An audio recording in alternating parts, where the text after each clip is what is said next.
Assalamualaikum warahmatullahi wabarakatuh.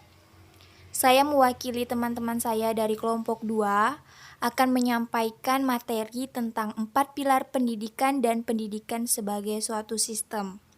Sebelumnya saya akan memperkenalkan dulu anggota kelompok 2 yang terdiri dari 3 orang, yaitu ada Iqbal Maulana, Ria Anatasha, dan saya sendiri Nuriza Rahmawati.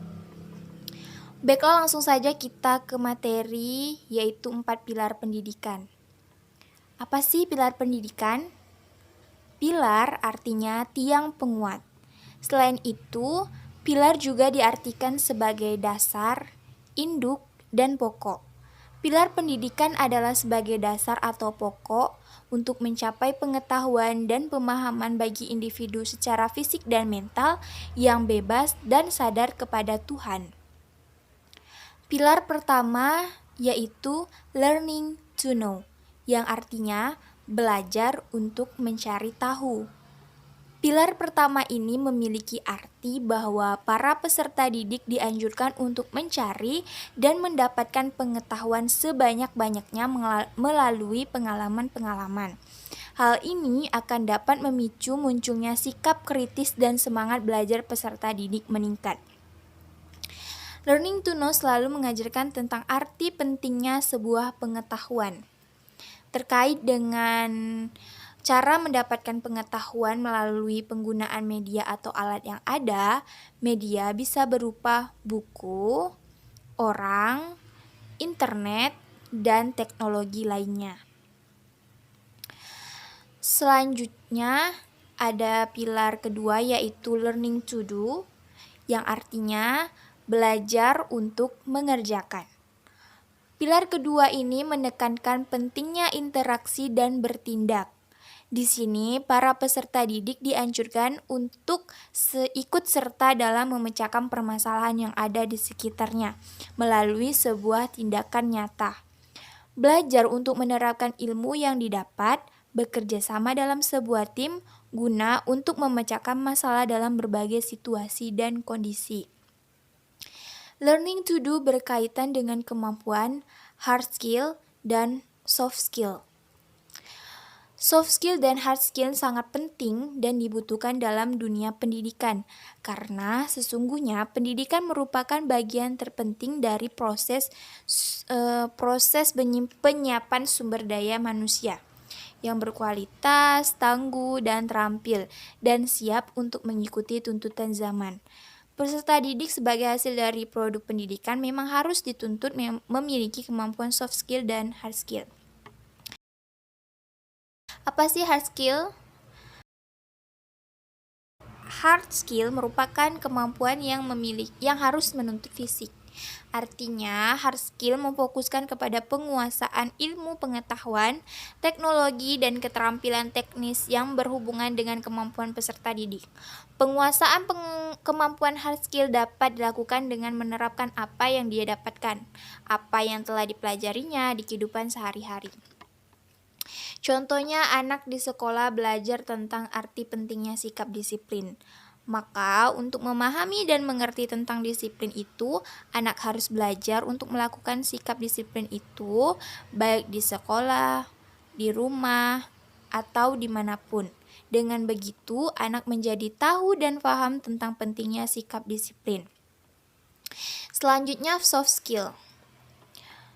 Soft skill artinya keterampilan yang menuntut intelektual. Soft skill merupakan istilah yang mengacu pada ciri-ciri kepribadian, rahmat sosial, kemampuan berbahasa, dan mengoptimalkan derajat seseorang. Jadi, yang dimaksud dengan kemampuan soft skill adalah kepribadian dari masing-masing individu.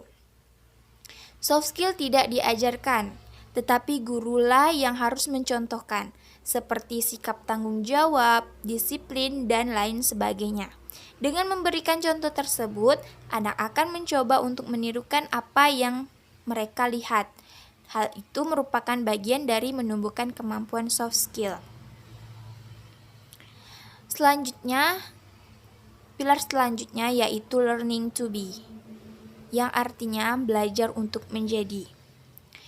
Pilar ketiga artinya bahwa pentingnya mendidik dan melatih peserta didik agar menjadi pribadi yang mandiri dan dapat mewujudkan apa yang peserta didik impikan dan cita-citakan.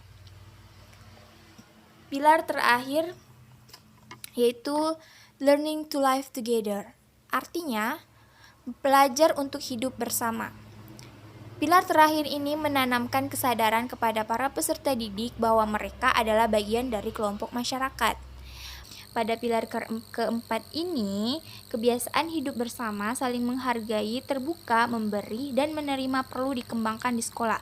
Dengan kemampuan yang dimiliki oleh peserta didik sebagai hasil dari proses pembelajaran, dapat dijadikan sebagai bekal untuk mampu berperan dalam lingkungan di mana individu tersebut berada, sekaligus mampu menempatkan diri sesuai dengan perannya.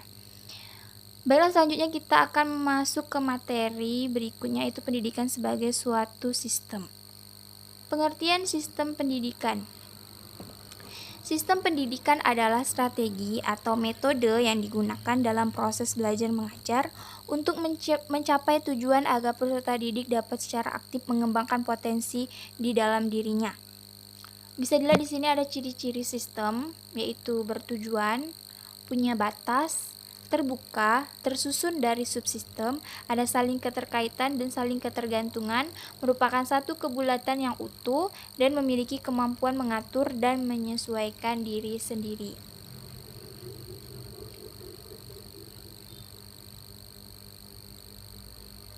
Selanjutnya ada unsur-unsur sistem. Ada objek, atribut, hubungan internal, dan lingkungan. Kemudian juga ada unsur-unsur sistem pendidikan, yaitu yang pertama raw input, yaitu individu dengan karakteristik tertentu yang akan mengalami proses pendidikan. Yang kedua, instrumental input, yaitu segala sesuatu yang sengaja diadakan atau dirancang untuk keperluan pendidikan, seperti kurikulum, program, didik, dan lain sebagainya. Yang ketiga ada environmental input, yaitu berupa lingkungan, baik lingkungan fisik maupun lingkungan sosial. Yang keempat ada output, yaitu proses peserta didik yang telah mengikuti proses pendidikan dalam waktu tertentu dan telah mengalami perubahan tingkah laku dengan kualifikasi tertentu atau tujuan pendidikan.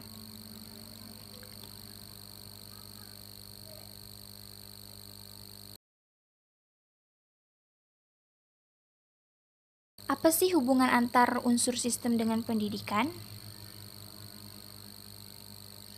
Unsur sistem dengan pendidikan merupakan satu hal yang tidak dapat dipisahkan, karena setiap unsur dalam suatu sistem terdapat satu kesatuan komponen yang mengarah kepada strategi, metode dalam menciptakan proses belajar mengajar menjadi lebih baik. Selanjutnya kita akan masuk ke materi sistem pendidikan nasional.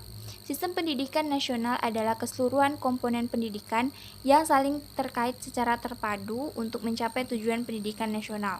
Menurut Undang-Undang Nomor 2 Tahun 1989 yang ditetapkan pada 27 Maret 1989, Bab 1 Pasal 1, Sistem Pendidikan Nasional yaitu suatu keseluruhan yang terpadu dari semua satuan dan kegiatan pendidikan yang berkaitan untuk mengusahakan tercapainya tujuan pendidikan tersebut.